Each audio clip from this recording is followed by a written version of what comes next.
salam sejahtera, salve. Perkenalkan, nama saya Teresia Langnatan SPD. Saya mengajar mata pelajaran sejarah di SMA Seminari Santo Yudas Tadeus Bandung. Saya mengajar di kelas 10, kelas 11, dan kelas 12. Saya mahasiswa PPL Universitas PGRI Yogyakarta, kegiatan PPG dalam jabatan kategori 1 Angkatan 3 tahun 2023. Selamat pagi anak-anak. Selamat pagi, Bu. Apa kabar hari ini? Baik, Bu. Masih semangat belajar sejarah? Masih, Bu. Oke, kita buat yel-yel yang pertama. Caranya belajar sejarah, kamu bilang yes. Bisa? Bisa, Bu. Belajar sejarah? Yes. Belajar sejarah? Yes. Oke, silakan salah satu yang bertugas untuk memimpin doa sebelum kita memulai aktivitas belajar pagi ini. Marilah kita bersatu dalam doa dalam Bapa dan Putra dan Roh Kudus. Amin. Kami berkumpul di tempat ini hendaknya belajar mengajar. Amin. Oke, silakan duduk di kelompoknya masing-masing seperti minggu lalu. Nah, sebelum kita mulai pelajaran, Ibu akan mendata kehadiran kamu pada hari ini supaya bisa terjadi kehadiran kamu bisa tertulis datanya dengan akurat. Alexander Warat, Hadir, Bu. Anselmus Borka, Hadir, Bu. Adrianus Rahayaan, Hadir, Bu. Daniel Benamen, Hadir, Bu. Edwardus Tofi. Hadir, Bu. Nah, sebelum kita memasuki KBM, kegiatan belajar mengajar hari ini, Ibu mau mengingatkan soal kesepakatan kelas. Kesepakatan kelas yang sudah kita buat di awal semester. Satu adalah harap menjadi kebiasaan kamu di kelas. Kalian ke depan, lihat gambar di layar. Siapa yang mengenal dengan tokoh berikut? Pangeran Antasari. Pangeran Antasari. Pangeran Antasari asal dari daerah mana? Angkat tangan siapa? Dari Kalimantan. Oke, tepuk tangan untuk kita semua. Berikut gambar yang kedua. Ya. Ini ada yang kenal? Pangeran Diponegoro. Pangeran Diponegoro, betul. Pangeran Diponegoro itu Jawa. dari daerah Jawa. Tepatnya di Jawa mana? Jawa. Jawa Tengah. Oke. Lanjut. Yang terakhir. Siapa? Tuan Tuan Bonjol. Dari daerah mana Tuan Bonjol? Oke, tepuk tangan. Nah, dalam proses pembelajaran ini kita akan harus mendapatkan atau memperoleh atau menguasai, memiliki pemahaman sesuai dengan tujuan pembelajaran. Tujuan pembelajaran kita pada hari ini yang pertama, kamu sebagai peserta didik atau sebagai siswa wajib memahami, menganalisis, dan mengevaluasi soal perlawanan rakyat Indonesia dalam menentang keberadaan bangsa asing. Bangsa asing yang dimaksud di sini adalah bangsa Belanda yang telah menjajah negara Indonesia. Ya, metode pembelajaran yang kita pakai pada hari ini adalah resitasi, presentasi, dan diskusi yang nanti dilakukan oleh kamu semua. Lalu medianya adalah PowerPoint dan yang merupakan hasil karya kamu. Lalu metode yang kita pakai adalah metode discovery learning tipe round group. Oleh karena itu makanya kamu pada kesempatan ini duduk melingkar. Dalam prosesnya nanti semua mengemukakan idenya masing-masing. Ada yang mencari bahan referensi, ada yang mencari video, ada yang mengetik, nanti ada bagian yang presentasi. Nah, itu yang disebut dengan role klub. Dari dalam klub itu semua punya andil, semua bekerja. Nah, metode ini dipakai supaya mengantisipasi teman-teman yang kurang berpartisipasi selama ini harus memiliki partisipasi dalam proses pembelajaran. Oke. Di kelompok-kelompok ini kamu sudah duduk sesuai dengan kelompok yang sudah ditentukan. Di depan kelompok perlawanan rakyat Bali. Yang di sini perlawanan rakyat Sumatera Barat yang disebut dengan perang Padri. Yang di sebelah sini perlawanan masyarakat rakyat Banjar yang disebut dengan perang Banjar. Yang di sebelah sini perlawanan rakyat Maluku di bawah pimpinan Patimura. Yang di sebelah sini kelompok perlawanan Jawa yang disebut dengan perang Diponegoro. Oke, sekarang Ibu kasih kesempatan sekitar 10 sampai 15 menit. Kamu sudah dihadapkan ke laptop pembelajaran pada hari ini. Dan ya, yang pertama presentasi dari kelompok perang Padri. Nah, diharapkan yang presentasi sudah siap di depan ini, lalu kamu yang duduk di belakang mengamati, mendengarkan, lalu sebentar bertanya tentang soal perang Padri, tidak pertanyaan yang lain. Untuk itu siapkan telinga kamu, lalu mendengar apa yang disampaikan oleh kelompok. Setelah kelompok menyelesaikan presentasinya, maka ada sesi tanya jawab. Itu artinya kamu harus mendengarkan secara baik dan benar. Untuk kelompok yang pertama, mari kita tepuk tangan atas keberaniannya yang berani tampil untuk yang pertama. Yang perlu Ibu ingatkan adalah dalam proses ini semua apa yang kamu tampilkan itu mendapatkan nilai, baik itu nilai pengetahuan, keterampilan, dan sikap. Di lembar ini Ibu sudah siapkan lembar penilaian. Oleh karena itu, tunjukkan performa kamu yang baik sebaik-baiknya agar kamu bisa mendapat bukan hanya memahami ilmu pengetahuannya, tapi kamu juga terampil dalam berbicara. Sebagai sarana, besok-besok kalau kamu jadi pastor itu harus bisa berbicara dengan baik dan benar, menggunakan bahasa Indonesia yang baik dan benar, dan berbicara berkhotbah sesuai dengan konsep tidak lain dari konsep. Untuk itu, Ibu persilakan kamu memaparkan materi. Selanjutnya silakan. Baik, terima kasih Bu Guru karena telah memberikan waktu dan kesempatan kepada kami. Di sini kami dari kelompok 3 akan menjelaskan tentang perang Padri yang terjadi di Sumatera Barat. Namun sebelum itu kami akan memperkenalkan diri kami masing-masing. Saya sebagai ketua kelompok atas nama Edward Gustovi dan rekan saya Yakobus Delwawi. Estes Willy Mahmasumun, William Mumari. Oke, baik. Di sini kami akan masuk dalam materi.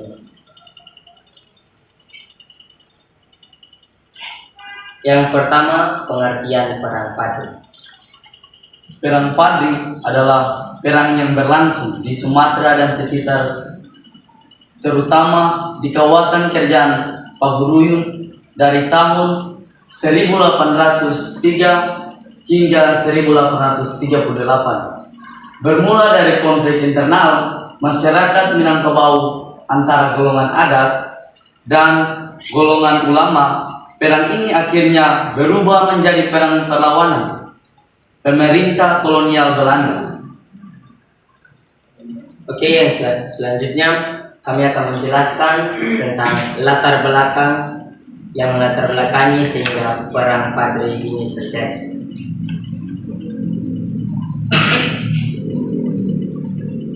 Perang Padri dilatar belakangi karena kaum Padri menganggap kaum adat meskipun bagaimana Islam, mereka masih melakukan hal-hal yang dilarang dalam ajaran agama Islam, seperti berjudi, dan mabuk-mabukan. Kaum Padri berniat untuk memperbaiki kondisi tersebut. Yang kedua, terjadinya perang Padri bermula dari konflik internal masyarakat Minangkabau antara golongan adat dan golongan ulama. Perang ini akhirnya berubah menjadi perang melawan pemerintahan kolonial Belanda. Yang ketiga, kaum adat dan kaum Padri sebenarnya sudah memilih untuk berdamai melalui plakat Puncak Patuh yang berjanjian masang pada tahun 1824, namun kondisi tersebut menyebabkan Belanda harus berhadapan dengan keduanya. Sehingga pada tahun 1833, pemerintah kolonial mengeluarkan plakat panjang untuk menghentikan perlawanan keduanya. Baik, dalam perang Padri ini ada sosok yang menjadi ada tokoh perlawanan yang sangat dominan dalam perang Padri tersebut. Baik, dalam slide berikutnya kami akan menjelaskan sosok yang dominan tersebut. Tuanku Imam Bonjol. Tuanku Imam Bonjol lahir di Bonjol, Luhak Agam, Paguruyung pada 1 Januari 1772 dengan nama Muhammad Syahab. Ia selanjutnya dikenal oleh masyarakat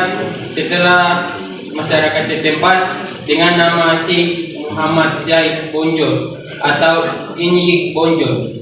Bonjol sendiri merupakan suatu kampung yang berada di daerah Sumatera Barat. Kampung ini terkenal karena Muhammad Syahab dilahirkan dan berjuang bersama-sama dengan seluruh lapisan masyarakat di tempat itu.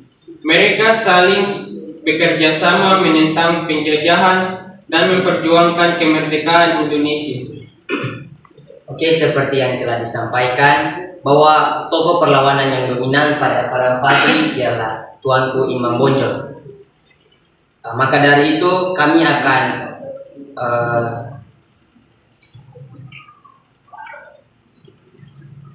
akan menunjukkan hasil peninggalan yang ditinggalkan oleh Tuanku Imam Bonjol.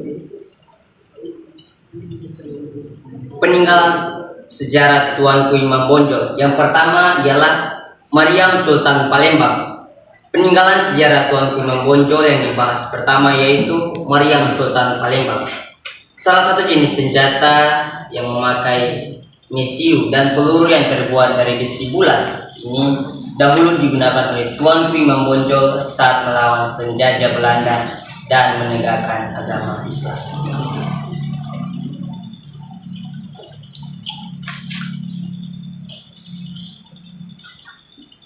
Yang kedua, Al-Quran tulisan tangan asli istri Tuanku Imam Bonjol. Peninggalan Tuanku Imam Bonjol yang selanjutnya yakni Al-Quran yang ditulis oleh sang istri Imam Bonjol. Al-Quran tersebut ditulis langsung dengan tangan sang istri dari Tuanku Imam Bonjol. Hingga saat ini Al-Quran dengan tulisan tangan istri Imam Bonjol masih dijaga oleh Datuk Tuan Buruak.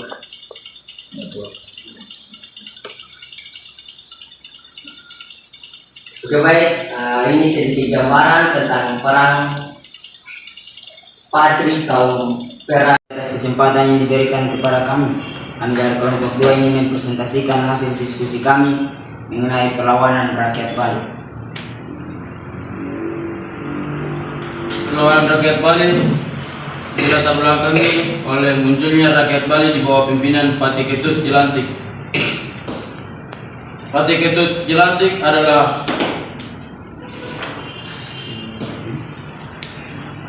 munculnya rakyat Bali di bawah pimpinan Patih Ketut Jelantik, adanya hak tawan karang yang dianggap merugikan Belanda. Pada tahun 1839, Belanda meminta untuk semua raja di Bali untuk menghapus hak itu. Sebagai gantinya, Belanda akan membayar sejumlah uang untuk setiap kapal yang terdampar di pantai Bali. Raja-raja Bali menyetujui permintaan Belanda. Tetapi dalam kenyataannya, Belanda tidak pernah menepati janjinya untuk memberikan uang pada setiap kapal yang terdampar di pantai Bali.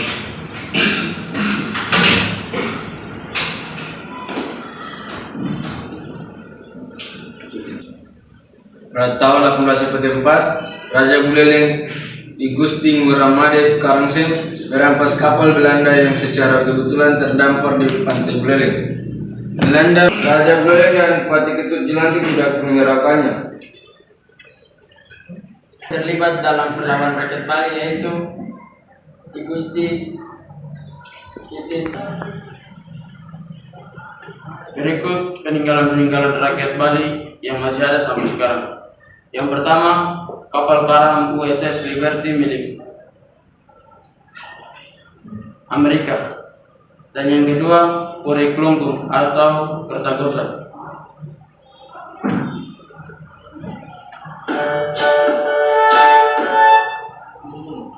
Berikut video singkat tentang perlawanan rakyat Bali.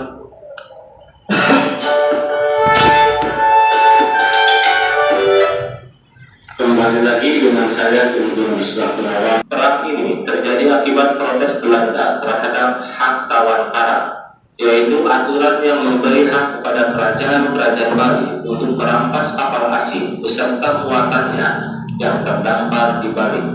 Sampai tahun 1844, Raja Buleleng dan Karangasem menolak meratifikasi penghapusan hukum tawan karam. Belanda juga menuntut di Bali. Jalannya perlawanan. Pemimpin perlawanan di Bali yaitu Raja Gusti Ngurah Made Karangasem yang mendapat dukungan patinya di Gusti Ketut Jelantik.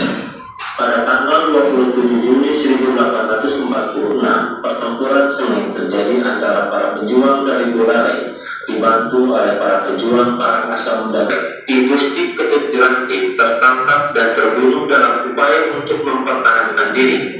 Dengan terbunuhnya Raja Buleleng dan Patih Ketut Jelantik, maka jatuhlah kerajaan Buleleng ke tangan Belanda. Menyusul kemudian pada bulan Mei 1849, Karangasem. Pada tahun 1849, Belanda kembali melakukan serangan terhadap Bali dan berhasil merebut benteng Jagaraga. I Gusti Ngurah Made Karangasem dan patinya Ketut Jelantik mempertahankan benteng Jagaraga. Pada tanggal 15 April 1849, Belanda berhasil menguasai benteng Jagaraga. I Gusti Ngurah Made Karangasem dan Patih Ketut Jelantik menyingkir ke Karangasem untuk mencari perlindungan, tetapi akhirnya ditangkap dan terbunuh di sana. Selanjutnya, Belanda menaklukkan Karangasem dan Kelungkung. Sekian dan terima kasih. Pertanyaan dari kelompok-kelompok lain, dipersilakan. Baik, terima kasih atas kesempatan diberikan. Coba saudara jelaskan mengapa perlawanan rakyat Bali bisa terjadi. Baik, perlawanan rakyat Bali terjadi karena adanya hak tawan karam, yaitu hak yang telah dibuat oleh rakyat Bali untuk merampas seluruh muatan dan penumpang yang ada di kapal itu. Sekian. Oke, baik, ini saya akan bertanya, siapakah tokoh-tokoh yang terlibat dalam perang perlawanan rakyat Bali? Yang pertama, tokoh yang pertama yaitu I Gusti Ketut Jelantik dan I Gusti Ngurah Made Agung. Sekian, terima kasih. Ya, masih ada yang mau bertanya? Pas? Yang sudah dijawab tadi oleh kelompok sudah benar dan tepat. Kalau tidak ada yang bertanya lagi, kita tepuk tangan untuk kelompok.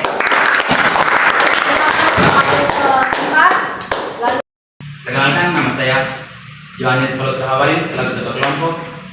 Dan ini adalah anggota kelompok saya, yakni nama saya Anselmus Nistagorla. dan saya Immanuel Mingkitat. Mari kita masuk dalam materi perlawanan Kesultanan Banjar. Pada materi tersebut.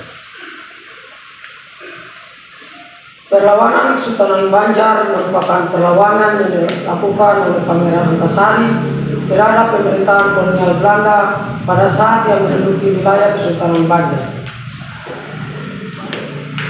Inilah alasan terjadinya perlawanan Kesultanan Banjar. Pada tahun 1859 meletuslah Perang Banjar. Pada tahun 1859 sampai 1900.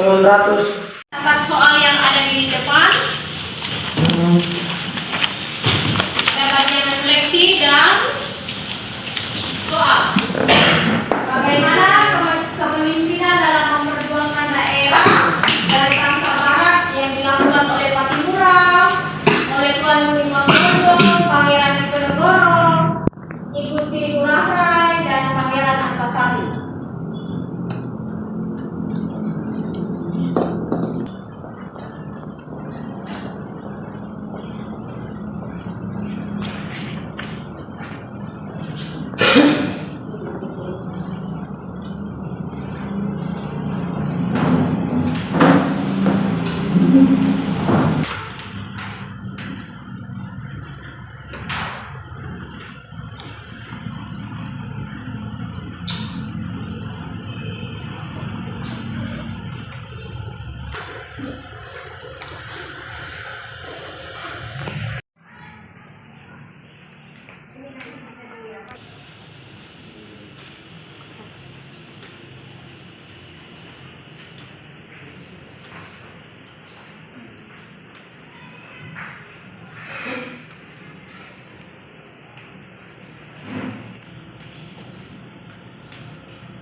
Oke, sudah selesai, silakan kumpul. Silakan kumpul ke depan. Satu meja, satu orang yang kumpulkan. Satu meja yang ini, satu orang kumpulkan. Dan yang di depan dikumpulkan. Ayo. Silakan dikumpulkan. Ya. Oke. Terima kasih. Ya. Oke. Ya, di sini mana? Ya, oke. Yang di depan sudah? Oke. Ya, semua perhatikan ke depan. Minggu depan kita akan mempelajari tentang perlawanan di kota Medan, Manado, dan lain-lainnya. Ibu harap kamu bisa mempersiapkan PowerPoint kamu lebih bagus lagi agar pembelajarannya lebih menarik dan menyenangkan. Untuk itu, kita akan tutup proses pembelajaran kita pada hari ini dengan doa penutup yang dibawakan oleh Ken. Silakan.